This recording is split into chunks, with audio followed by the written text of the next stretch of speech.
हिन्दुबन्धुमेलनेन सर्वदोषनाशनम्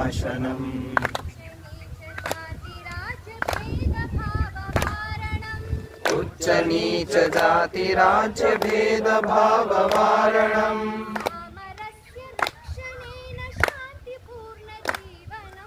सामरस्य रक्षणेन शान्तिपूर्ण जीवनम्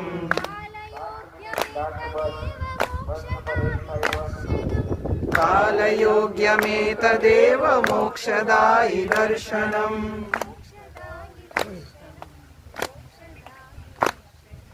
मोक्षदायि दर्शनम् मोक्षदायि दर्शनम् एव संस्कृतं जगति सर्वमानवान् प्रापयेम भारतं सपदि परमवैभवम्।